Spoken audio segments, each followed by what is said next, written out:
The house was quiet, too quiet. Olivia stood in the doorway of her room, listening. Her heart pounded in her chest. It was past midnight, and the only sounds that usually filled the house at this time a mother's soft lullaby, the creak of the old floorboards were absent. But there was something else. A sound, faint but unmistakable, coming from the kitchen. At first, it was a soft scraping, like metal against metal. Then, the sound of slow, deliberate breathing, heavy, labored. It wasn't her mother. Her mind raced. She knew the voice of her mother, the rhythm of her movements. The kitchen was where she would be, humming a tune, making tea, or perhaps a late-night snack. But this was wrong. This didn't belong. It sounded like something trying to be human. Olivia's hand trembled as she reached for the light switch, her eyes not leaving the kitchen door. A sudden, chilling scream echoed through the hallways, a sound that froze her to the spot. Not a scream of pain or fear, but something unnatural, a sound too low and guttural to come from a human throat. It was like a thing imitating a mother's cry, but warped and twisted, like a shadow trying to fill the shape of something it couldn't quite grasp. Terrified, she backed away from the door, her eyes darting to the clock. Time was moving, but it felt like everything had slowed. The sound grew louder. Closer. "Mom?" she whispered, her voice trembling, desperate for reassurance. But all she heard in reply was that unnatural, ragged breath and a faint, scraping sound that seemed to be drawing closer to her. Suddenly, the door to the kitchen creaked open. Olivia froze. She didn't dare look, but she could hear something dragging across the floor. Something heavy, slow. And then, a voice, soft and sickly sweet, called her name. Olivia. It was a whisper. Her mother's voice. But it was wrong. Not a sound a mother would make. And that was the moment Olivia realized her mother had been gone for hours. What was left in the kitchen wasn't her. What was it? What had replaced her? As the shadow in the kitchen slowly moved toward her, Olivia's scream echoed through the house. The thing was already too close. She staggered back, her legs almost giving out beneath her as the figure emerged from the kitchen. The light from the hallway caught the edges of it, just enough for her to see the outline. It had her mother's face, but it wasn't. The skin was stretched too tight, the eyes glassy and unmoving, and the smile. That smile was too wide, too forced, frozen like a mannequin's. Its head tilted unnaturally, the crack of joints too loud in the silent house. "Olivia," it whispered again, the voice dripping with an uncanny mockery of love and warmth. It took a shuffling step toward her, something dragging behind each hand. Her mother's hand. It was holding it, knuckles white, as if it had been torn from something and never let go. Olivia's breath hitched as she stumbled backward, her foot catching on the rug. It wasn't her mother. It wasn't human. The realization came too late. The thing lunged forward, its glassy eyes locking onto hers. The last thing she felt was ice cold flesh against her own as darkness flooded her vision. The house fell silent once more. Too silent. The silence didn't last long. A soft hum began to fill the air, faint at first, then growing louder, resonating through the house like a haunting lullaby, a mother's lullaby. But it was fractured, broken, as if someone who had never heard it before was desperately trying to piece it together. The sound moved through the house, drifting from room to room, until it settled just outside Olivia's door. Morning came, and the neighbors noticed something odd. The house that once stood vibrant was now still. Too still. Olivia's mother returned later that afternoon, arms weighed down with groceries, and greeted only by the creaking echo of the front door. She called for Olivia, her voice breaking the suffocating quiet. But no one answered. Her footsteps faltered as she entered the kitchen. Sitting at the table, staring blankly ahead, was Olivia. Her expression was empty, her eyes unblinking, but it wasn't her. Her lips moved slowly, as if mouthing words only she could hear. And then, distorting her face into a grin far too wide, she whispered, "Mom?"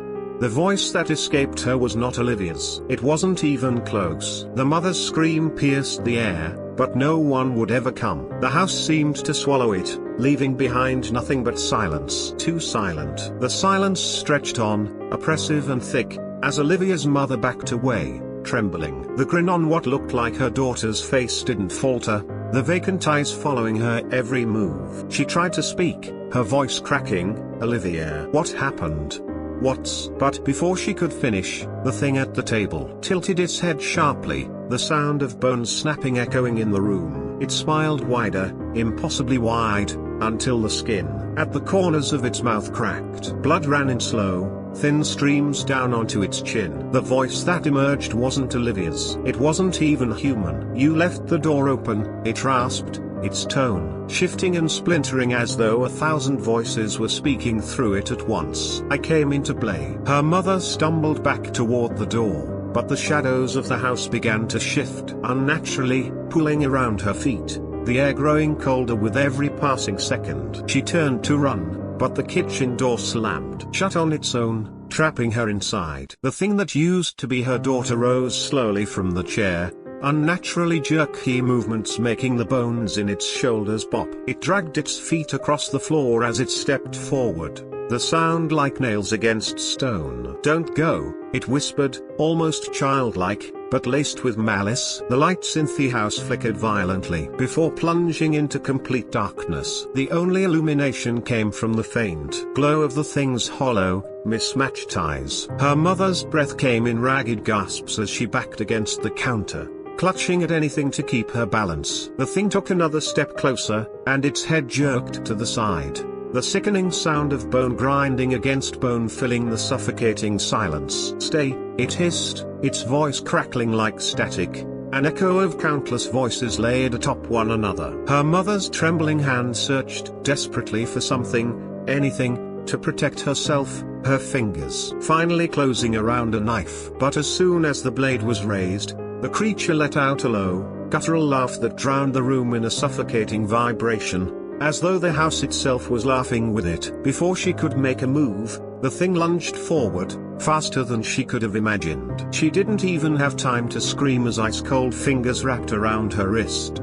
forcing the knife from her hand. The face that once resembled Olivia drew closer, mere inches from hers now. Its grin stretched impossibly wide as it whispered, quieter. "This time, you brought me in, let me thank you." Suddenly, the lights flickered back on, but the room was empty. No knife, no shout, only silence. Too silent. The house remained unnervingly still after that night, as if it were holding its breath. Days passed, though to the neighbors, it seemed the family had simply stopped existing. No lights, no movement, just an eerie quiet emanating from within. But sometimes, when the wind was still and the air too heavy, they swore they could hear humming a fractured lullaby, soft and distorted floating from the windows. They stopped looking toward the house after dark. Something about it felt wrong, as if whatever was inside knew they were watching. And perhaps, it was waiting. One night, months after the strange silence settled over the house,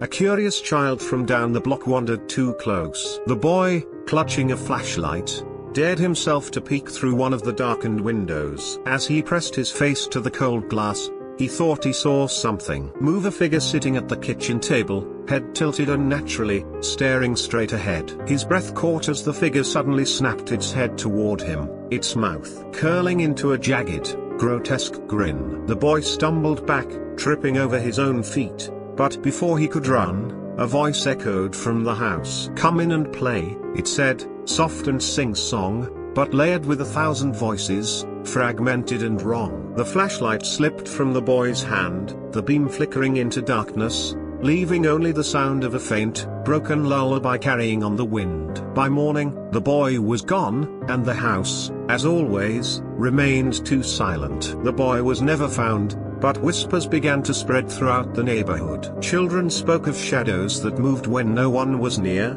of soft, beckoning voices that called to them from the edge of their dreams. The house sat there, brooding, its windows dark, yet somehow watching. Months turned into years, and no one dared approach. But late at night, the sound of that fractured lullaby could still be heard, drifting through the air like a warning or an invitation. And those who heard it, even just once, claimed they never slept quite the same again. The years passed, but the legend of the house remained. No one dared to venture near it, except for those foolish enough to seek a thrill. One stormy evening, a pair of teenagers dared each other to step inside. They laughed nervously at the creaking door as they pushed it open, the air thick and stale, as if it hadn't been touched in decades. The faint sound of humming reached their ears, so soft it could almost be the wind. They ventured further, their flashlights trembling in their hands. In the kitchen, they found the table, dust-covered and untouched. But the chairs weren't empty. Something sat at the table, head tilted at that familiar unnatural angle.